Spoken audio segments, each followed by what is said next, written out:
Sí, ahora pongo a grabar, Bueno, muchas gracias. por favor.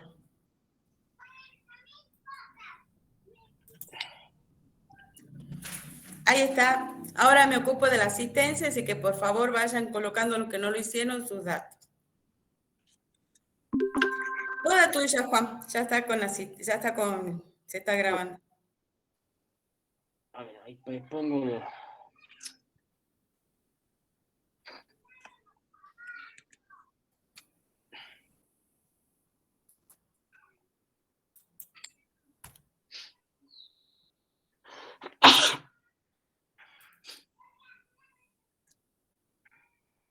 Bueno, buenas tardes a todos. Espero que se me escuche y se vea bien. Gracias, Cecilia, vuelta, estaba preocupadísima, no podía entrar. Sí, yo estaba de él así. Admitirlo, chicos, digo que raro que pobre Juan Eh, no entró, pero bueno, eh, ya lo solucionamos por buenísimo, suerte. Yo salgo de cámara, voy a hacer la asistencia tranquila. Vos buenísimo. empezando. Bueno, empiezo. Bueno, buenas tardes a todos. Bueno, el mecanismo de la clase, el que siempre hacemos, ¿sí? Cualquier duda me la plantean, activan el micrófono y la preguntan, ¿sí? Plantean cualquier duda. Si no llegan a poder ver el PowerPoint, me avisan. Ya están cargados los dos PowerPoints en la unidad 2. Los puse en la unidad 2 porque en la unidad 2 está el régimen de pymes. Hoy vamos a ver dos temas que generalmente no, no se los estudia ni se los analiza, pero bueno, yo creo que son importantes y el tiempo nos da. Con esto ya terminaríamos lo que es derecho individual del trabajo. Vamos a ver por un lado lo que son los estatutos profesionales y por otro lado vamos a ver una parte general de lo que es el régimen de pymes. ¿Se ve el PowerPoint? Se ve perfecto, Se ve Juan Pablo. perfecto. Bueno,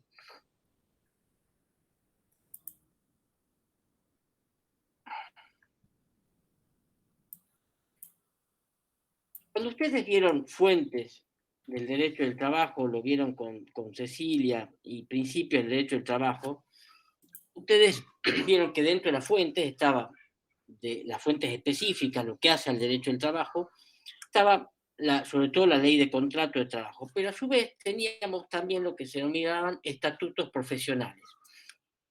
Los estatutos profesionales ya se los nombramos en varias oportunidades. Son leyes especiales, no son convenios colectivos, no confundan, son leyes especiales que reglamentan determinadas actividades. Actividades que por sus características especiales requieren de un tratamiento de una legislación especial. Es decir, existen determinados oficios, determinadas artes, profesiones, determinadas actividades que requieren una regulación especial, además de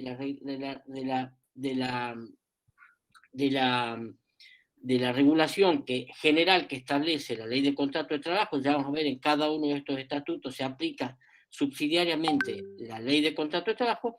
Tenemos estas leyes especiales. Hay un sinnúmero de estatutos profesionales. Nosotros vamos a ver los que creemos según la cátedra de hace años, los más importantes.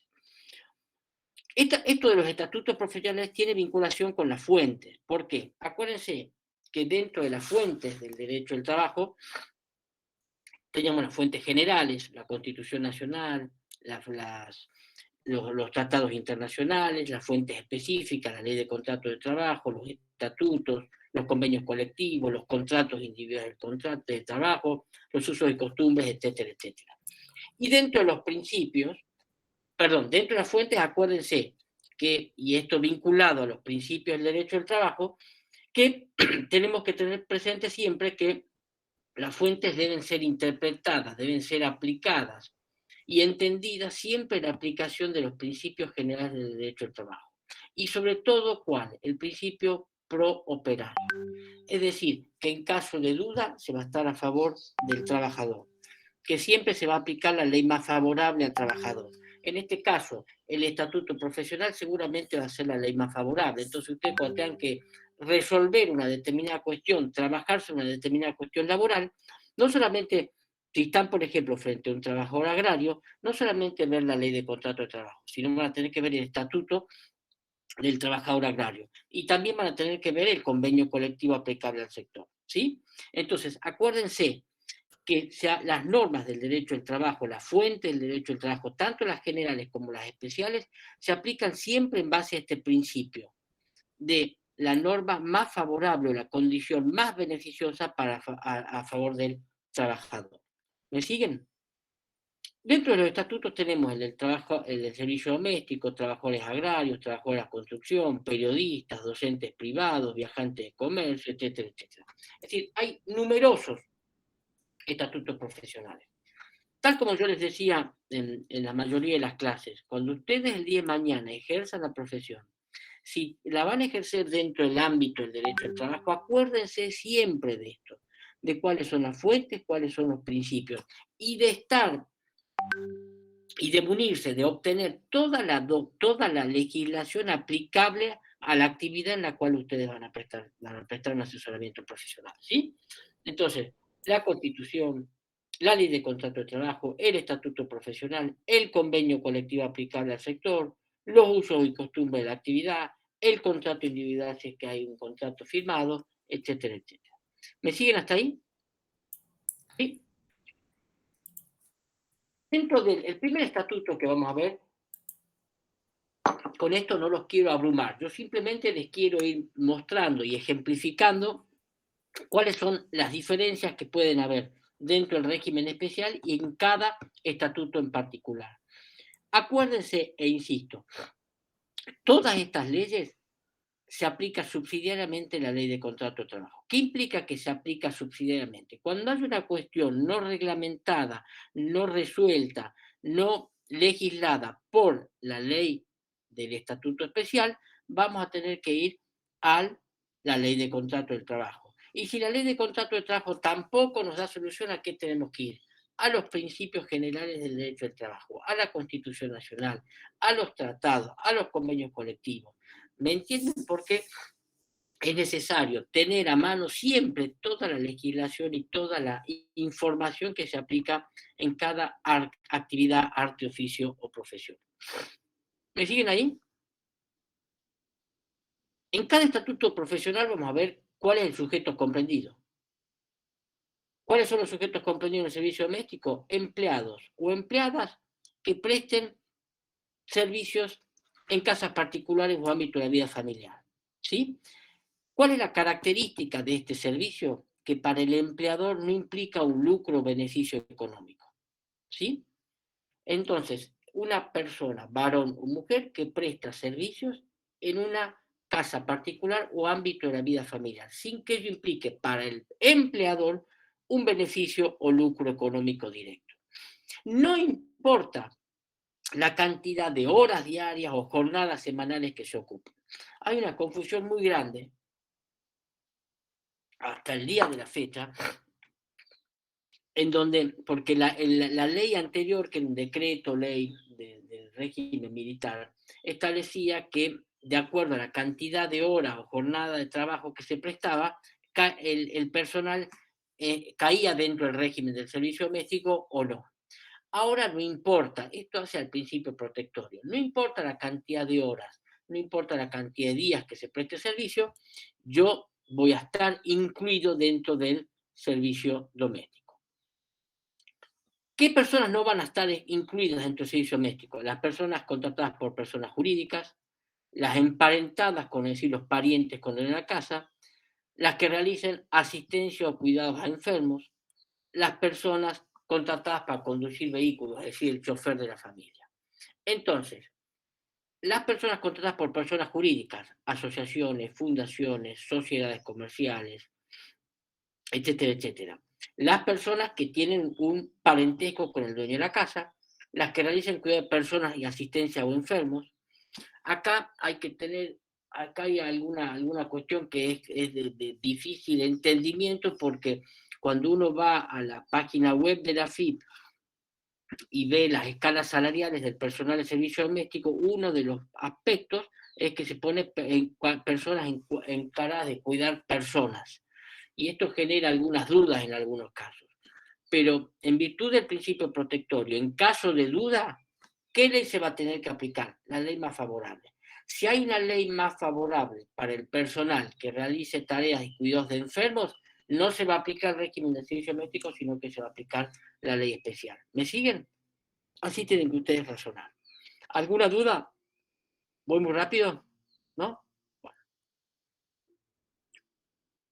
Entonces, sabemos cuáles son los sujetos que caen dentro del régimen del servicio doméstico, cuáles son los sujetos excluidos y cuál es el trabajo que van a realizar. Las tareas propias del mantenimiento, de asistencia o acompañamiento de los miembros de la familia. Sí se pueden las tareas acá hay que ver en cada caso en concreto. Generalmente son tareas de limpieza del hogar, en muchos casos incluye las tareas de cocina, de puesta de la mesa para el almuerzo, para la comida, para el desayuno, para la merienda, etcétera, etcétera. Pero toda tarea ustedes la tienen que interpretar a los fines del mantenimiento del hogar, de la utilización del hogar y acompañamiento de los miembros de la familia convivientes. ¿Sí? ¿Cuáles son las modalidades? Ustedes se acuerdan cuando vimos el régimen de la ley de contrato de trabajo, vimos que dentro de las modalidades del contrato de trabajo estaba el contrato por tiempo indeterminado, el contrato por tiempo determinado, el contrato eventual, el temporada, el por equipos, etc. En este caso, del régimen del servicio doméstico, porque es una tarea especial. ¿Por qué es especial? Porque son personas que prestan servicios dentro del ámbito de un hogar, dentro del ámbito familiar. Tenemos el personal sin retiro y que reside en el mismo lugar que trabajan, es decir, personal de servicio doméstico que no se retira todos los días a su domicilio y reside en el mismo lugar que trabaja. Tenemos el personal que presta servicio con retiro para un único empleador y las personas que prestan servicios con retiro y para varios empleadores. ¿Ven cómo el régimen especial del servicio doméstico empieza a establecer modalidades propias por las características propias de la actividad arte, oficio, profesión? Al igual que el contrato de trabajo, al igual que el trabajo, que el contrato de trabajo general, es un contrato que es informal y que puede ser celebrado por tiempo indeterminado. Tenemos un periodo de prueba, también hay un régimen de jornada y horas extras y tiene un descanso semanal. ¿Sí? Entonces, todas estas normas que establecen la jornada, el descanso, el periodo de prueba, etcétera, etcétera, antes no estaba legislado. Este nuevo régimen del servicio doméstico es absolutamente protectorio y yo creo que es un gran avance para proteger a toda una clase trabajadora que antes estaba absolutamente desprotegida. ¿Se acuerdan cuando vimos que en algunos casos del contrato de trabajo, el contrato podía incluir, o la prestación de servicio podía incluir alimento o ropa de trabajo? Por ejemplo, en el trabajador agrario puede incluir incluso vivienda. En el caso de que el servicio doméstico sea sin retiro y el personal del servicio viva en el mismo lugar donde presta servicios, esta residencia tiene que ser digna, tiene que ser adecuada. No puedo hacerlo dormir en el jardín, en una carpa, lo tengo que hacer dormir en un cuarto donde tenga cama, donde tenga una mesa de luz, donde tenga ropa de abrigo, donde tenga ropa de cama, que tenga un baño en condiciones higiénicas. A su vez, si el personal de servicio doméstico se alimenta, come, almuerza, cena, desayuna, toma la merienda en el hogar donde está prestando servicios, esa alimentación tiene que ser también digna y adecuada, saludable. Se le tiene que proporcionar ropa de trabajo y en todos los contratos de trabajo, en todos los estatutos, así como el régimen general, acuérdense que el trabajo tiene que estar registrado en el sistema de la seguridad social. Acuérdense, yo ya se los dije cuando vimos dentro de los derechos y obligaciones, las partes que vimos el régimen de registración del contrato. En el caso del servicio doméstico, es un régimen simplificado del servicio doméstico. Si quieren, yo les voy a subir a la web, al aula virtual, les voy a subir, donde ustedes pueden ver cuál es el requisito y cómo es el mecanismo de registración. Es un sistema muy simple que lo puede hacer cada empleador en su domicilio, ¿sí? Es un sistema unificado, es súper simplificado. Pero esto hace, tal cual lo vimos nosotros al ver registración del contrato de trabajo, hace que el personal del servicio doméstico tenga la posibilidad de tener que una obra social, pueda tener aportes jubilatorios, pueda tener un seguro riesgo del trabajo, tiene que haber seguro riesgo del trabajo. También asegura que pueda tener una remuneración, que tenga un salario mínimo. Las escalas salariales del servicio doméstico, al igual que cualquier otra actividad, se actualizan permanentemente. También se establece un régimen de vacaciones, un régimen de accidentes y enfermedades inculpables. Es decir, actualmente el régimen del servicio doméstico tiene una serie, se le otorga al personal del servicio doméstico una serie de derechos que antes no tenía. Insisto, el derecho a estar registrado, a tener aportes y contribuciones a la seguridad social, a tener una remuneración adecuada, un salario mínimo, a que se le pague el aguinaldo, el salario, el sueldo anual complementario, a que tenga vacaciones y estas vacaciones tengan que ser pagas conforme lo establece el artículo 14 de la Constitución. Acuérdense cuando vimos que estaban los accidentes de enfermedades inculpables, los que no tienen como causa el trabajo, y los accidentes de enfermedades del trabajo.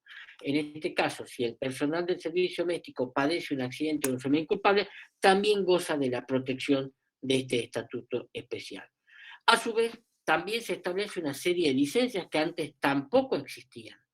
Si el personal del servicio doméstico tiene un hijo, está embarazada, contrae matrimonio, fallece el cónyuge, exámenes, etcétera, etcétera, va a tener derecho a licencias especiales. Todos estos derechos antes no los tenía, ¿sí? También se establece, como yo les decía recién, una protección a la maternidad y al matrimonio, y se establece a su vez, las causales de extinción del contrato de trabajo son causales similares a la ley de contrato de trabajo, tiene que haber un preaviso y, a su vez, se tiene que pagar una indemnización. La indemnización por el despido injustificado con el anterior régimen del servicio doméstico equivalía a la mitad del régimen laboral común.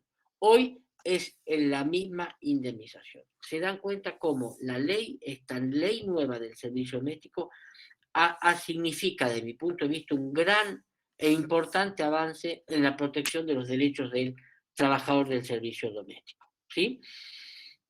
En cuanto a la indemnización por despido injustificado, debemos también tener en cuenta que la ley especial establece una indemnización por falta de registración del trabajador. Lo que se procura es que al trabajador se lo registre, y si no se lo registra y el contrato se extingue sin causa de justificación, y si a su vez el trabajador no estaba registrado, se le tiene que pagar una indemnización agravada, ¿sí?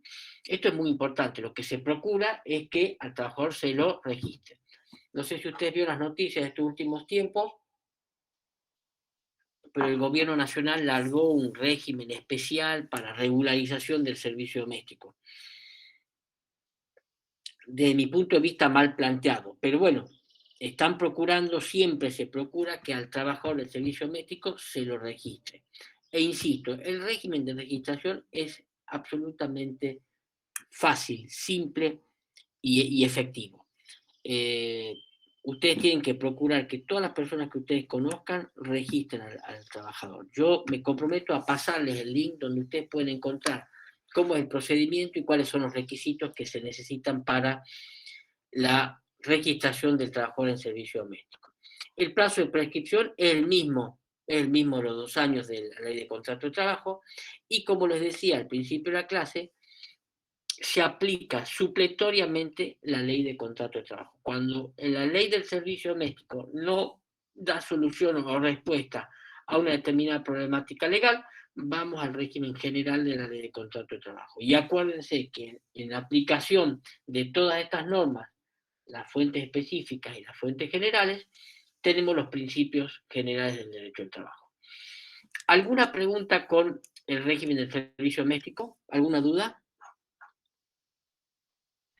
No, profe. ¿Ninguna? Bueno, sigo entonces.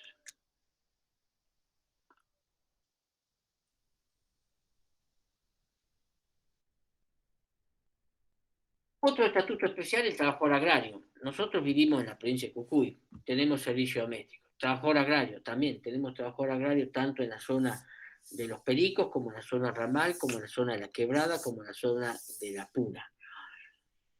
Vamos a aplicar el régimen. Un segundo, por favor.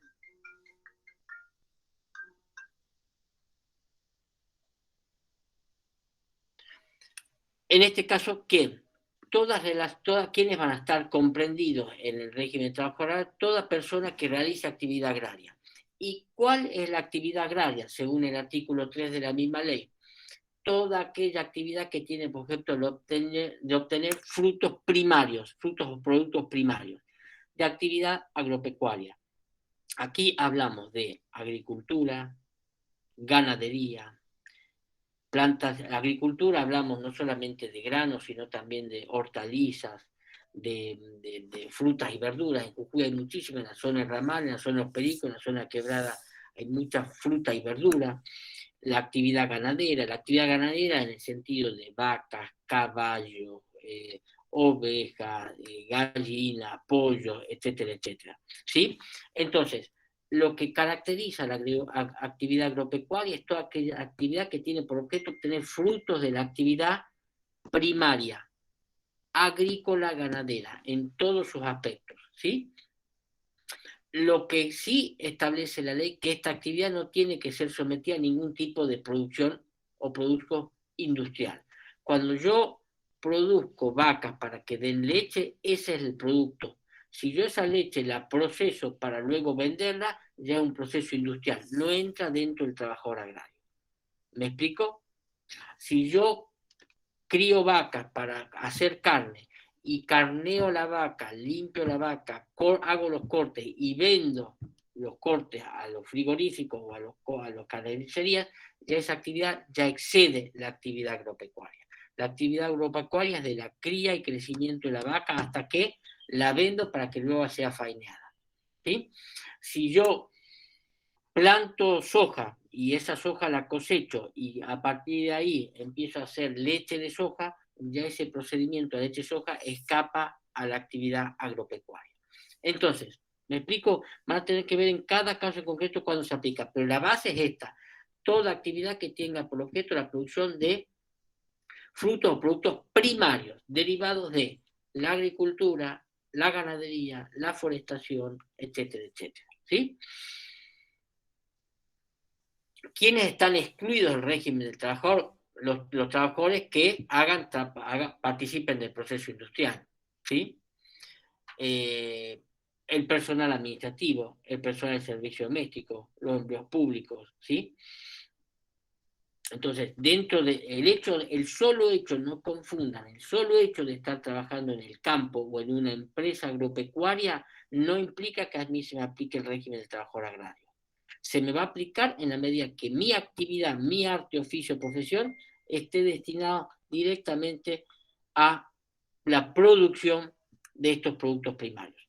Si yo realizo tareas administrativas, realizo tareas de servicio doméstico, realizo tareas de transporte, realizo tareas comerciales, industriales o turísticas, es ajena a la actividad agropecuaria. La actividad agropecuaria es la que tiene por objeto la producción de bienes primarios o productos primarios derivados de la ganadería, agricultura. ¿Y cuál es el ámbito rural? La actividad agropecuaria se realiza dentro del ámbito rural. Entonces la ley les va dando a ustedes determinados aspectos o elementos a partir de los cuales ustedes pueden decir cuándo se aplica el régimen del trabajo agrario y cuándo no. Si yo tengo el personal del servicio doméstico, ¿qué régimen le aplico? Si cae dentro del servicio doméstico, el servicio doméstico. Si no cae dentro del servicio doméstico, el régimen general. ¿Sí? ¿Y cuál es el ámbito rural? El ámbito rural es aquel, generalmente hoy está delimitado, los municipios, las provincias, el país delimita cuáles son los ámbitos urbanos y cuáles son los ámbitos rurales, ¿sí? Los ámbitos rurales son los que generalmente se dedican a esta actividad agropecuaria. Los pueblos, ciudades, asentamientos divididos en manzanas, ya con alguna organización industrial, alguna organización urbana, no caen dentro de lo que es el ámbito rural. Y el trabajador, el régimen nos da un concepto de contrato de trabajo agrario. Y el mismo concepto del contrato de trabajo general. Lo único que le agrega es que el trabajador va a ejecutar la tarea ¿dónde? En el ámbito rural. ¿Y qué tareas va a hacer?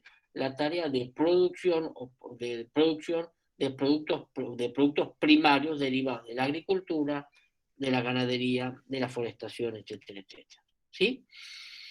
¿Alguna duda? Al igual que yo, No, profe. acá les voy dando algunos principios generales, no los quiero abrumar, ¿sí? Pero, por ejemplo, en cuanto a las modalidades, el régimen prevé un contrato de prestación continua, un contrato de prestación discontinua y un contrato temporario. ¿Por qué prevé la continua, pero a su vez prevé dos modalidades más, la de prestación discontinua y temporario? ¿Por qué?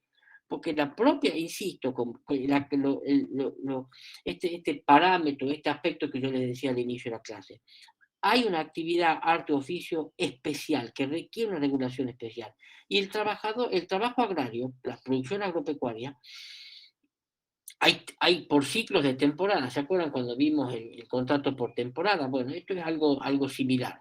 Entonces, no hay una actividad agropecuaria en muchos casos continua. Puede ser discontinua o puede ser temporaria. De ahí que el régimen incluye este tipo de modalidades. No solamente la continua, que en algunos casos hay continua. Por ejemplo, en la producción del tabaco en Jujuy, o en la producción de la caña de azúcar, hay un periodo en donde se planta, un periodo en el que se cosecha y después un periodo que no se presta servicio. Habrá gente que preste servicio en forma permanente y en la época de cosecha o de siembra se requiera más trabajadores, ¿sí? Al igual que el régimen del servicio doméstico, también se establece un régimen especial de jornada de trabajo, de descansa, de licencias. Tenemos las licencias generales, las vacaciones y las licencias especiales que hemos visto, al igual que el régimen del contrato de trabajo. Y en cuanto a la remuneración, también hay un régimen especial que asegure un salario mínimo vital. Tenemos que en todos los casos ver el convenio colectivo del trabajo. Hoy, a su vez, en los estatutos profesionales, como les decía yo al principio, requieren también de un convenio colectivo, ¿sí? Pero hay un régimen protectorio en cuanto a jornada de trabajo, en cuanto a licencias, en cuanto a salario. Se asegura que el trabajador agrario, al igual que el servicio doméstico y cualquier otro trabajo, tenga una remuneración mínima, protegida por la ley. Y generalmente los convenios colectivos sacan, no generalmente, lo hacen, establecen las escalas salariales de acuerdo a la actividad, arte, oficio, profesión, ¿sí? Al igual que en el régimen del servicio doméstico, está prohibido el trabajo infantil y se regula el trabajo adolescente. Esto es un gran problema, y en Jujuy también lo tenemos, el trabajo infantil o el trabajo adolescente en el campo. Generalmente en el campo trabajan familias enteras y muchas veces terminan trabajando hijos de menores de edad o adolescentes. Entonces, al igual que en el régimen del servicio doméstico, se prohíbe el trabajo infantil, y al igual que la ley general del contrato de trabajo. Y se establece una regulación del trabajo adolescente, estableciendo una limitación en la jornada de trabajo, una limitación en la edad y asegurar que el adolescente continúe sus estudios, ¿sí? Al igual que en el régimen del servicio doméstico existe una libreta rural y vamos a ver que en el trabajo de la construcción también existe una libreta, ¿sí? Hay normas destinadas a la promoción y formación profesional, al igual que el servicio doméstico tenemos un régimen, y al igual que el régimen general, un régimen de accidentes, de enfermedades inculpables, es decir, insisto, aquellas que no tienen como causa generadora el trabajo. Como todo contrato de trabajo tiene que ser inscrito en el régimen de la Seguridad Social, se tiene que promover la inscripción y registración del contrato de trabajo agrario, y esa inscripción conlleva a que el trabajador no solamente tenga los beneficios de obra social, jubilación, asignaciones familiares, sino también lo que les pongo acá en la filmina, un régimen, un seguro contra riesgos del trabajo, ¿sí? En cuanto a la alimentación, vivienda y traslado, alimentación y vivienda, bueno, lo mismo que venimos hablando respecto al servicio doméstico. La alimentación y la vivienda, en el caso que el contrato de trabajo agrario la genere, tiene que ser adecuada, tiene que ser digna, tiene que ser, insisto, asegure que tiene que ser absolutamente digna y adecuada, ¿sí? En muchos casos, al realizarse la prestación de servicio en el campo, en muchos casos se le otorga vivienda y se le da alimentación, si no en la mayoría. Y esa alimentación tiene que tener estas características que yo les digo, ¿sí? En cuanto al traslado, ¿a qué se refiere el traslado? Lo que yo les decía recién, el trabajo agrario se realiza en el campo y tiene que, generalmente al trabajador se lo traslada del pueblo o centro urbano en el que vive, se lo traslada al campo. Ese traslado también tiene que ser adecuado, tiene que ser seguro y tiene que ser digno. No los puedo transportar al personal como si fuese ganado. Y al igual que el régimen del servicio doméstico, si el régimen del trabajador agrario no les da solución o respuesta a un determinado problema legal, tienen que ir, insisto, a la ley de contrato de trabajo, a los principios que hay del derecho del trabajo y tratar de salvar esa laguna del derecho y tratar de darle solución. ¿Alguna duda con este régimen? ¿Ninguno? ¿Seguro? No, profe. Avísenme si voy rápido, ¿eh? Les estoy tratando de dar un pantallazo general de estos regímenes especiales. El trabajo de la construcción. El trabajo de la construcción es otro régimen especial. Ustedes, así como vimos recién que el trabajador agrario tenía características especiales porque era un trabajo que en muchos casos no tenía continuidad o que era temporario por determinadas épocas de cosecha, de plantación, o de preparación de los suelos, o de preparación de la actividad agropecuaria. En el servicio doméstico vimos también que era especial porque la tarea se realizaba dentro del ámbito de un hogar, dentro del ámbito familiar. En el trabajo de la construcción también. ¿Por qué? Porque el trabajo de la construcción presta servicios para una obra determinada. Una vez que se terminó la obra, ¿sigue en relación de dependencia o no? Este es el gran problema. Generalmente no sigue. ¿Por qué? Porque el empleador lo contrata para realizar una obra determinada. Y se podría ustedes pueden decir, bueno, apliquemos el régimen general de la ley de contrato de trabajo, acuérdense la modalidad de, esta modalidad, ¿se acuerdan? Del eventual, ¿sí? Pero, ¿qué pasa si aplicamos el eventual y termina el contrato, termina la obra, lo voy a tener que indemnizar? Terminaba siendo un sistema engorroso. Por eso es que se sanciona esta ley que, bien aplicada, funciona muy bien, ¿sí? ¿A quiénes se les aplica? A todos los obreros empleados de la industria de la construcción, ¿sí? Obras de ingeniería, obras de arquitectura. La actividad principal, ¿cuál tiene que ser? La construcción, en obras de ingeniería o en obras de arquitectura. ¿Quiénes van a estar excluidos? El personal de dirección, del empleador estoy hablando, ¿no? El empleador, el personal de dirección, el administrativo, el técnico profesional, el jerárquico, el propietario del inmueble, los empleos públicos, las empresas en Estado. Es decir, yo tengo una empresita de construcción. En esa empresita de construcción yo tengo todas las personas que ejecutan las obras, pero dentro de las que ejecutan las obras hay personal que no va a estar incluido dentro del régimen. ¿Cuál es? El personal de dirección, administrativo, técnico profesional, los ingenieros, los arquitectos que actúan, En el caso de si una persona decide contratar personas para construir o reparar una vivienda personal, en este caso ahí no se aplica el régimen de trabajo de la construcción, ¿sí? Los empleados públicos empiezan en Estado. Al igual que el régimen del servicio doméstico y del trabajador agrario, existe la obligación de registrar los contratos ante la Seguridad Social, ¿sí? Hay obligación siempre, grábense, tiene obligación de registrar el contrato ante el organismo de la Seguridad Social y realizar los aportes y contribuciones. Y a su vez existe esta llamada libreta de aporte.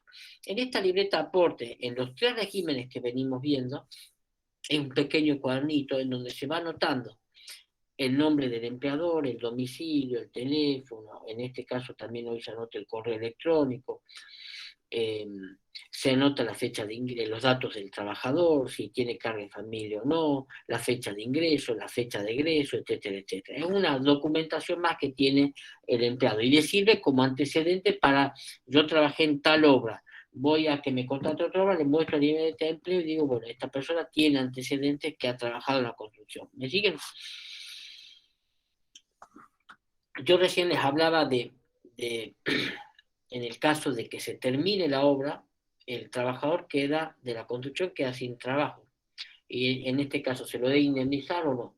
Y aquí es donde surge para mí uno de los aspectos más importantes o interesantes de este régimen especial de los trabajadores de la construcción, que es el fondo de cese laboral. El fondo de cese laboral. El trabajador de la construcción, y acá voy a la remuneración, también tiene derecho a una remuneración de acuerdo a las escalas salariales que fije el convenio colectivo. Y dentro de esa remuneración va a haber un porcentaje. El primer año de un porcentaje determinado y a partir del segundo año de otro porcentaje. Ese porcentaje el empleador lo tiene que depositar en un banco para que genere intereses. Cuando se termina la obra y se termina la obra o la construcción, en la libreta de aportes se tienen que llenar los datos de finalización del contrato y se le tiene que informar al trabajador en qué banco, en qué cuenta bancaria y cuánto hay depositado para el fondo de cese laboral. El trabajador con la libreta y ese dato puede retirar ese dinero, que ese dinero ¿para qué le va a servir? Para satisfacer todas sus necesidades personales y familiares hasta que consiga otra obra. ¿Me entienden? No hay un despido, por lo tanto no hay indemnización. Tampoco hay un fondo de desempleo, no es un fondo de desempleo, un fondo de cese laboral. Termina la obra, me dan la libreta de aportes con disponibilidad del fondo de cese laboral, que es un fondo económico que se integra con un porcentaje X el primer año y X el segundo año, y con ese fondo yo voy a poder, como trabajador de la construcción, satisfacer mi necesidad hasta que encuentre otra obra. ¿Me siguen? Entonces es sumamente interesante este fondo de cese laboral. En la práctica, yo las veces que he visto, hay mucho incumplimiento al fondo de cese laboral.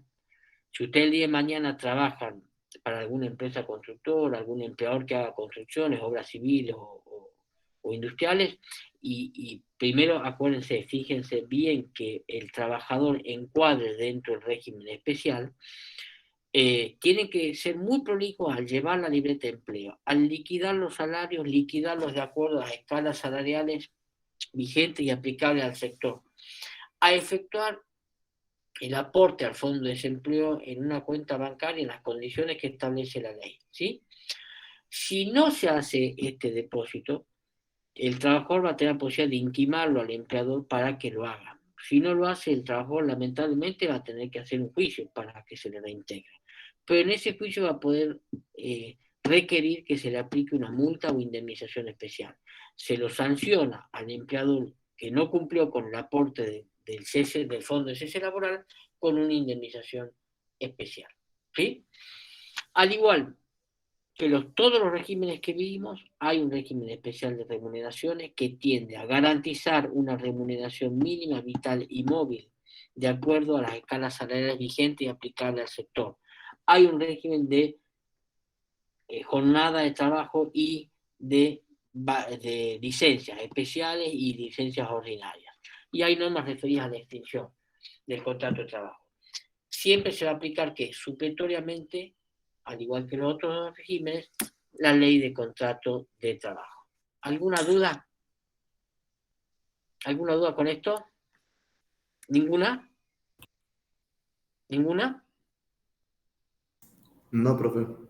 Bueno, entonces, ustedes ven, yo les di estos 3 regímenes especiales, pero hay muchos más. Si ustedes quieren que veamos alguno en especial o quieren hacer consultas respecto a algún régimen en especial, me la pueden hacer cuando quieran.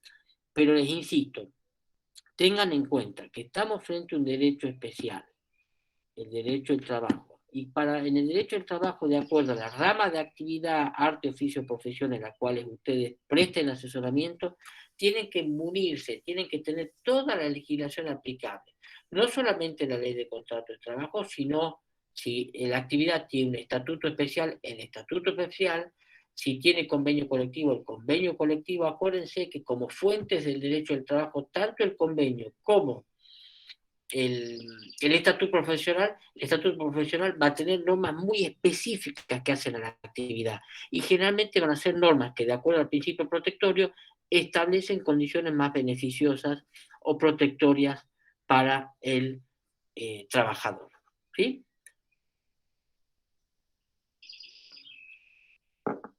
Bueno, ahora, dentro del contrato de trabajo, dentro del programa, hay un tema que se refiere al régimen laboral de las pymes. Yo lo aproveché hoy porque hoy yo solamente iba a dar, me tenía que dar régimen laboral de pymes, pero le agregué los estatutos, porque creo que son temas, entre comillas, similares, ¿sí? Ante determinadas arte, oficio o profesión tenemos estatutos, pero a su vez, ustedes saben que las pequeñas y medianas empresas siempre se tiende a protegerlas, a tratar de fomentar al desarrollo económico, laboral y empresarial de un país, a que se genere el desarrollo de estas pymes, ¿sí? Las pequeñas y medianas empresas. Y la ley que regula las pymes establece una serie de normas vinculadas a que hacen al derecho al trabajo, ¿sí? Lo primero que ustedes tienen que tener en cuenta es cuándo vamos a estar frente a una pyme para aplicar estas normas laborales. Y, perdón, vuelvo a una cuestión. El hecho que existe este régimen especial laboral para las pymes no implica que dejemos de un lado la ley de contrato de trabajo, que dejemos de un lado los estatutos profesionales. No. Como les vengo diciendo e insistiendo hasta el hartazgo, tenemos la ley de contrato de trabajo, tenemos el estatuto profesional, tenemos el convenio colectivo, y a su vez, si tengo una pyme, tengo que ver qué beneficios me puedo otorgar como empleador o como trabajador este régimen especial de pequeñas y medianas empresas. ¿Me entienden? Por favor, grábense esto, grábense. Y si tienen dudas, me lo plantean, para esto estamos acá.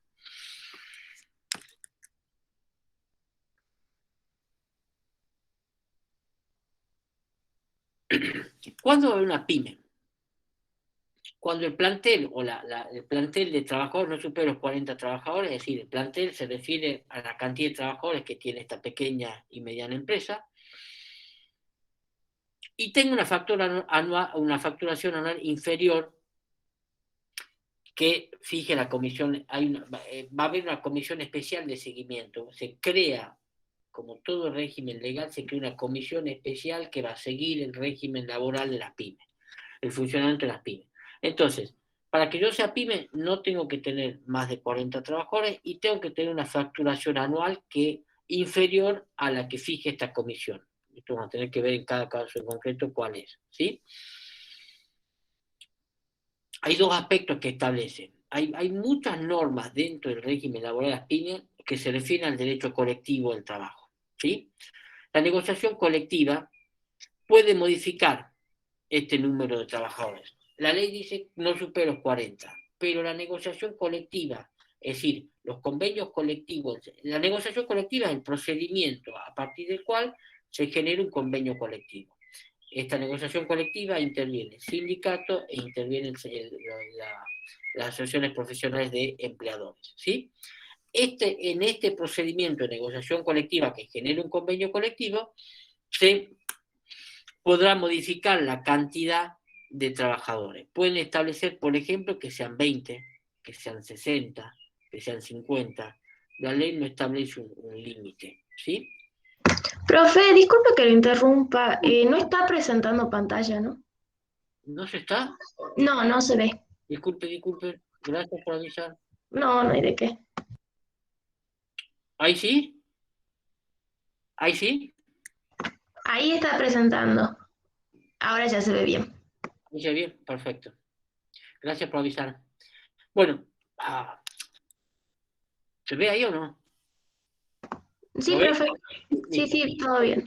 ¿Se entiende por pyme? Bueno, resumiendo lo que vimos recién, aquella pequeña y mediana empresa que no supere los 40 trabajadores el plantel y que tenga una facturación anual que sea inferior a la que fije esta comisión especial. Dentro de estos aspectos tenemos que tener en cuenta que el procedimiento de negociación colectiva, ustedes ya vieron convenios colectivos, no vimos todavía, ¿no? No, profe, todavía no vimos. El procedimiento de negociación colectiva, ya les voy adelantando, el procedimiento a partir del cual surge un convenio colectivo del trabajo, y este convenio es fuente del derecho al trabajo. Este convenio colectivo, que se genera en una negociación, puede establecer que el plantel puede superar, puede modificar el número de 40 trabajadores. ¿Sí? ¿Sí? Y a su vez, ¿qué pasa si yo soy una pyme, se me aplica el régimen laboral especial de la pyme, pero en algún momento yo superé los 40 trabajadores o superé la facturación? Las pequeñas que superan alguna o ambas, yo superé los 40 trabajadores y superé la facturación anual, podré seguir el régimen por el plazo de 3 años, siempre que no se duplique el planteo de la facturación. Como ven, es un régimen bastante flexible y para mí, de mi punto de vista, termina siendo de muy poca aplicación. Pero bueno, es así, es decir, yo fijo que el planteo tiene que ser 40 y la facturación, pero permito que la negociación colectiva modifique y a su vez, si yo me pasé en la medida que no haya duplicado, puedo permanecer 3 años en el régimen, ¿sí?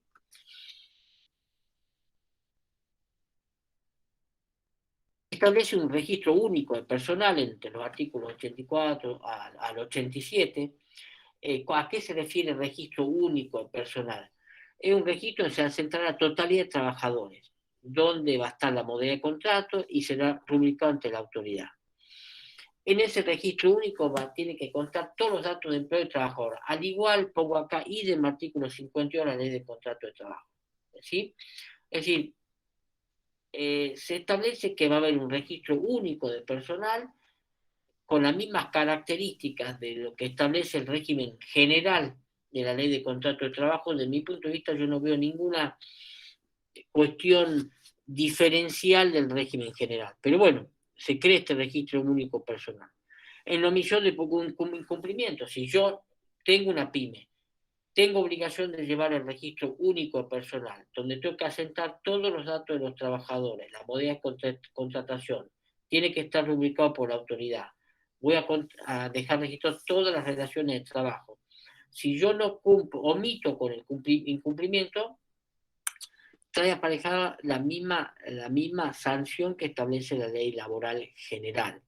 Es decir, yo no lo puedo llevar con enmiendas, tanchaduras, raspaduras, con agregados, con espacios en blanco, con hojas que falten, etcétera, etcétera. Cualquier omisión va a ser siempre en perjuicio del empleador. Y acuérdense que se va a presumir, en caso de la omisión, que el trabajador se va a presumir que las afirmaciones del trabajador son ciertas en la medida que no se pruebe lo contrario. ¿Sí? Pero bueno, como ven, tenemos este régimen especial de las pymes. Acuérdense, las pymes son las que tienen que tener hasta 40 trabajadores y una facturación que no supere la facturación anual que fije esta comisión especial de seguimiento. Acuérdense que en el ámbito de negociación colectiva yo puedo modificar el número de trabajadores, pero a su vez, si yo tengo una pyme y superé alguna o ambas de estas dos condiciones que me establecen para ser pyme, yo puedo seguir en régimen por un plazo de 3 años en la medida que no duplique, perdón, estas dos condiciones. Duplique, ¿qué es? Que tenga 80 trabajadores o que tenga una facturación que sea el doble de la que establece esta comisión específica. ¿Sí? Hay un régimen especial de registro único de personal. Desde mi punto de vista no hay una diferencia esencial o fundamental con lo que el régimen especial del libro y registro de la ley de contrato de trabajo. Hay una norma especial que regula el preaviso, que el preaviso tiene que ser comunicado por escrito, al igual que lo que establece la ley de contrato de trabajo, y acá sí hay una característica especial que tiene duración de un mes, cualquiera fuera antigüedad. Acuérdense que el preaviso en la ley de contrato de trabajo era de un mes si el trabajador tiene una antigüedad menor a 5 años y de 2 meses si el trabajador tiene una antigüedad mayor a 2 años. En este caso, el régimen laboral PYME establece, al igual que la ley de contrato, que sea por escrito y va a tener una duración de un mes. Desde mi punto de vista ya es una norma menos favorable para el trabajador, porque la ley de contrato de trabajo establece según la antigüedad de un mes o de 2. Pero bueno, la ley PYME establece esto. Como toda pyme, lo que se tiende hoy es también la formación profesional, ¿sí? Es decir, a lo que se tiende es que dentro del fomento de la pequeña y mediana empresa, que el personal que trabaje para la pequeña y mediana empresa tenga a programas de formación y educación o educación profesional, ¿sí? Acá hablan ya de cursos o programas financiados por fondos públicos, es decir, el Estado empieza a fomentar la formación profesional. Y vean que también, que en este caso el empleador tiene que adecuar la jornada laboral a la exigencia de dichos cursos. ¿Se acuerdan cuando vimos modalidades del contrato de trabajo? Que hemos visto el contrato de aprendizaje. Bueno, algo similar, no igual, pero bueno, para que ustedes vayan vinculando, ¿no? Pero bueno, este es un aspecto para mí interesante de la ley laboral de PYME. Es decir, que todo trabajador que trabaje en una PYME, la PYME tiene que fomentar con ayuda del Estado, pero para mí puede ser no solamente ayuda del Estado, sino ayuda del sector privado también y de la misma PYME, fomentar que los trabajadores que presten servicio en PYME se formen continuamente en la actividad, en la formación profesional, ¿sí? Y en la jornada de trabajo del trabajador PYME se tiene que adecuar también a esta formación profesional, es decir, la jornada de labor va a ser limitada para que el trabajador también pueda formarse, ¿sí? Este es un aspecto que me parece que es interesante de las pymes. Como les decía hace rato,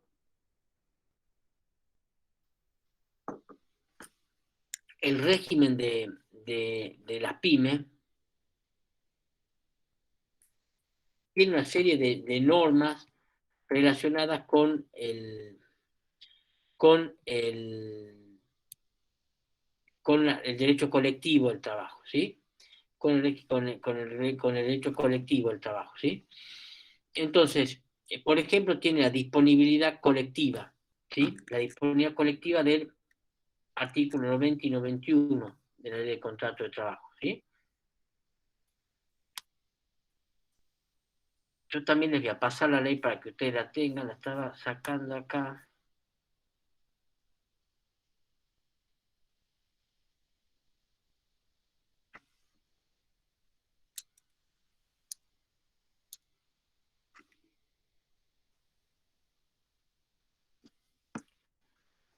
Disponibilidad colectiva. El artículo 90 y 91 básicamente establecen que los convenios, a través de la negociación colectiva, los convenios colectivos podrán negociar el tema de las vacaciones y el tema del pago del sueldo oral complementario.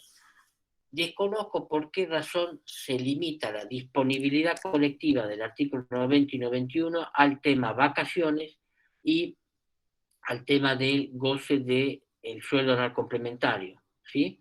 por ejemplo, que el sueldo no complementario se pague en 3 periodos, o se establezcan cuáles van a ser las condiciones para modificar la licencia anual.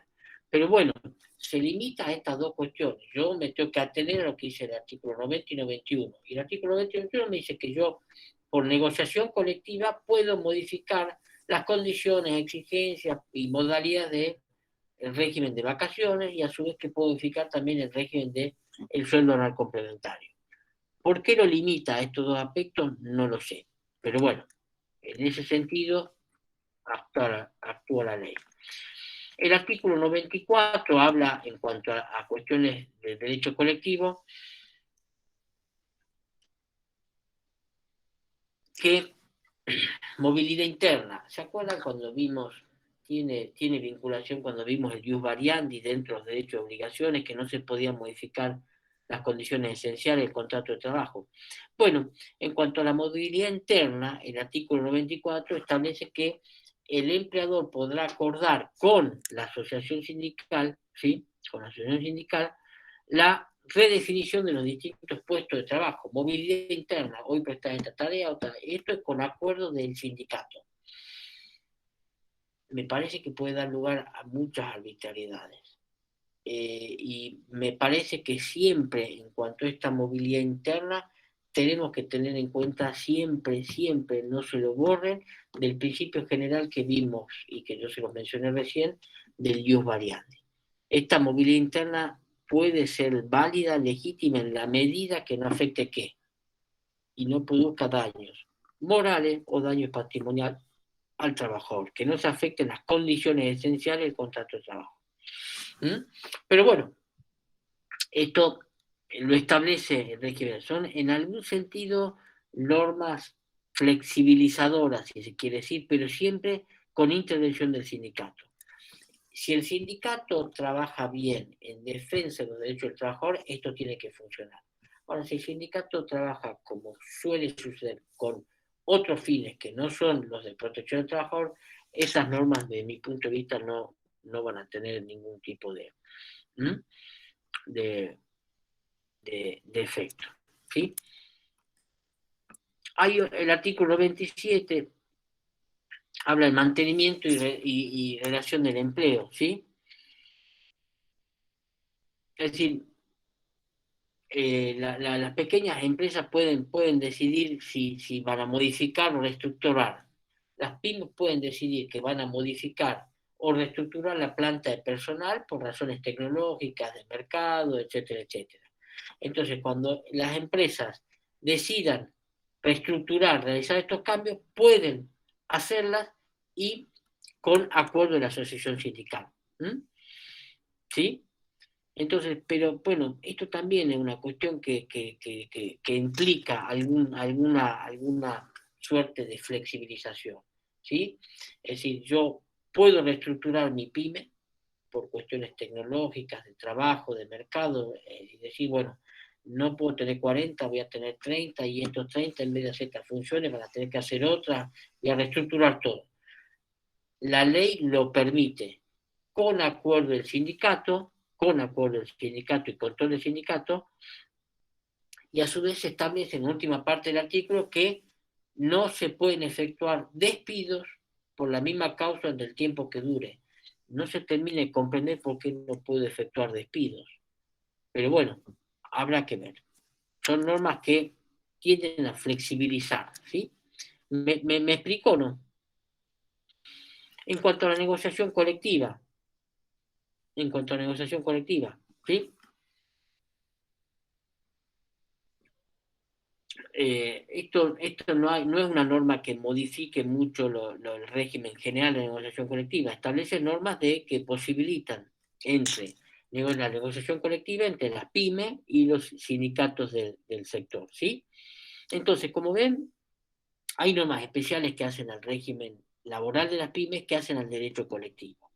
Sobre todo, todas estas normas, conforme lo venimos viendo, es que en algún sentido el régimen flexibiliza el régimen normal del derecho del trabajo, y cuando estamos frente a una pyme se permite que, por acuerdo entre el sindicato y el sector empresarial, pyme, se efectúen algunas modificaciones, como vimos, en cuanto a las categorías o puestos de trabajo, en cuanto al régimen de vacaciones, al régimen del sueldo horario complementario, la negociación colectiva, etcétera, etcétera. ¿Mm?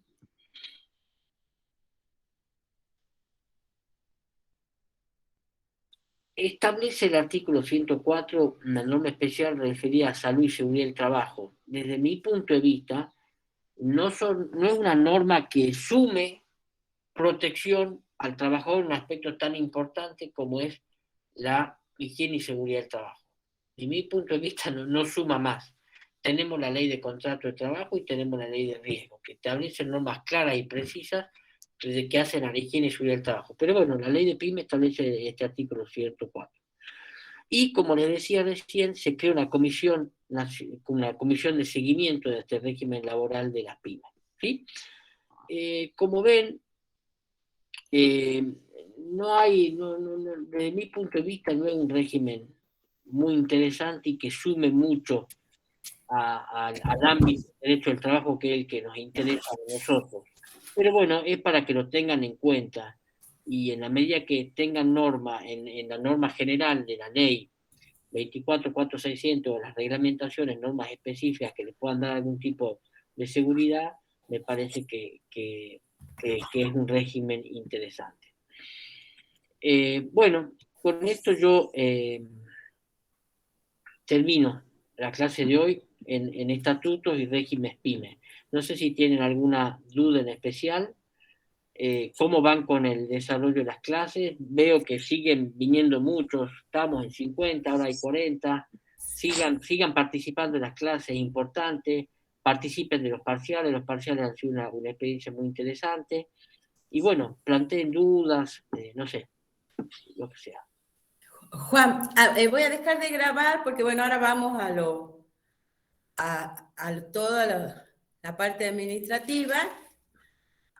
Acuérdense que tenemos parcial el 25 de octubre, segundo parcial, de 16 a 18 en la facultad. Tienen dos actividades en la unidad 5 y 6. Se han agregado dos trabajos prácticos. Una compañera me preguntó si lo podían hacer grupales. Le dije que hasta 3 personas. Se vence el 18 de octubre la presentación de esas actividades y en todo caso para el 19 le sumo un cuestionario para que ustedes tengan oportunidad de repasar mujeres y menores que va al parcial. La semana que viene, como le adelantó el doctor, vamos a comenzar con derecho colectivo. De derecho colectivo en una unidad que lo vamos a sectorizar, lo vamos a fraccionar en 3 partes.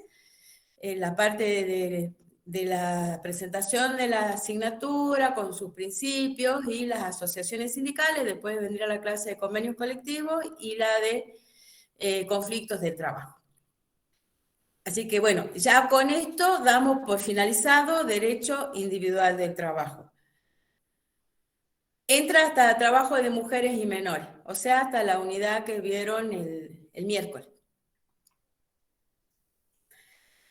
Pero el lunes 25, ¿no? Acuérdense. La semana que viene comenzamos con colectivo, no obstante eso, ustedes ya van a ir repasando todo lo que es individual. Sí les pido que si tienen dudas, como siempre les señalamos en clase, utilicen los foros. El contador Alaní ha subido consignas a los foros y hay poca participación al respecto. Acuérdense que ustedes tienen que consultar mucho, hasta trabajo de mujeres y menores, todo lo que es derecho individual. Suspensión de los efectos del contrato de trabajo, extinción, mujeres y menores. Eso entra en el parcial. Ustedes aprovechen de hacer los ejercicios prácticos que les subió el contador Alaní y hagan las consultas respecto de cómo se resuelven esos ejercicios prácticos. Esta es la oportunidad, porque después del parcial ya, ustedes cuando van a rendir, después ya lo van a ver en la nota, el resultado, pero no van a tener oportunidad de consultar demasiado en el desarrollo del parcial. Así que no se dejen estar. Sí, Sor. No, perdón, profe, le iba a preguntar si no íbamos a ver práctica de lo que era trabajo de niños y mujeres, todo eso, con el tema de las licencias, que se pagaba la asignación en vez de la... Ah, bien. todo Le eso. pido al contador Alanis que nos haga ejercicios y que los suba. No, tranquila, igual si no iban, que no vaya porque me van a matar. Aunque sea título, lo que pasa es que creo que nos vamos a centrar en indemnizaciones. Sí, vamos a tomar teoría y práctica, tal cual. Vamos a tomar un poco de teoría porque las unidades que han visto ustedes, que son suspensión, extinción y mujeres y menores, sobre todo en extinción, ustedes han visto ejercicios prácticos. Entonces, tal vez tomemos teoría de suspensión y de mujeres y menores para que la extinción sea la parte práctica. Igualmente, si le voy a sugerir al contador que nos suba ejercicios prácticos sobre mujeres, que es interesante que lo sepan también. Y bueno, las dudas que se le planteen, el aula virtual está habilitada para eso. Quedan, bueno, yo diría que quedan desocupados, sé que estaban rindiendo costos y por eso se sumaron un poco más tarde. La grabación de la clase va a quedar en el aula, pero esta clase, o sea, nosotros hemos sumado esta clase porque es de interés que ustedes tengan conocimiento, pero claramente esto no se lo vamos a tomar en el parcial, no vamos a tomar en el parcial los estatutos especiales. Sí, Juan. Son unidades 5, 6 y 7. Exactamente. 5, 6 y 7. Suspensión, claro, suspensión, extinción, mujeres y menores. Perfecto, profe, muchas gracias por Bien. dejar grabada la clase. Bueno, entonces quedan desocupados. Vamos a vernos el miércoles que viene en la clase de colectivo. ¿Ah? Bueno, Hagan sus consultas en el aula, utilicen ese medio para hacer sus consultas. Tienen duda y vayan al foro que corresponde y hagan su pregunta ahí. Buen fin de... igualmente, gracias. Listo, Chao, profe. profe. Hasta luego. Hasta luego, que estén muy bien. Profe, Sí, sí, ¿podrían escucho. subir para los que tenemos que ir a flotar el primer parcial lo del recuperatorio? Sí. Después cuando ya tengamos definido quiénes son, en qué unidades se hace, porque ustedes van a, digamos, el flotante va a ser en función de la unidad que hayan desaprobado, vamos a conversar bien y lo vamos a preparar para que ustedes, las dudas que tengan, vean la parte práctica, porque donde más, digamos, la mayor debilidad es en lo práctico, claramente. Así que vamos a tratar de reforzar eso.